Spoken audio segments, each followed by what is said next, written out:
Satış və marketinq əməkdaşları ilə görüşlər zamanı onların daha çox hesabatlarda nəyə diqqət etdiyini soruşuruq. Bir çoxları vurğulayır ki, biz gəlirliliyə fokus oluruq. Bizim KPI-lər gələn ödənişlərlə bağlıdır və biz buradan qidalanırıq. Ona görə bizdə ən önəmli məsələ satış faizlərinin artırılmasıdır. Bəli, çox gözəl rəqəmdir, gözəl KPI-lərdir, məqsəd yönlüdür. Ancaq burada çox kritik bir məsələ var.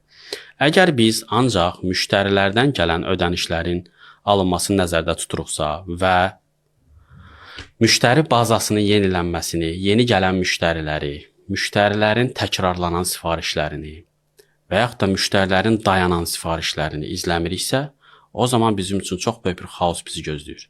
Çünki biz əgər yeni müştəri cəlb etmiriksə, demək ki, bizim köhnə müştərilərdən hansısa biri öz daxili problemləri əsasında risklə qarşılaşsa və geri çəkilsə alışlardan, bizim şirkətimiz böyük bir risk altında ola bilər. Misal deyim sizə, ola bilsin ki, bizim əvvəl 50 müştərimiz var idi və biz 50.000 manat pul qazanırdıq. Biz indi 50 müştərinin içərisindən ikisini, üçünü daha çox böyütdük və 3 nəfərdən 50.000 manat qazanırıq.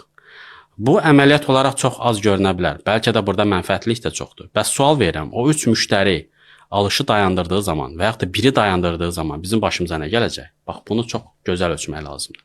Davamlı olaraq yeni müştəriləri, onların fəaliyyətini, təkrarlanan sifarişlərini və dayanma səbəblərini araşdırmaq lazımdır. Bunu etdiyiniz təqdirdə siz geniş alıcı kütləsinə qovuşaraq risklərdən özünüzü sığortalamış olacaqsınız.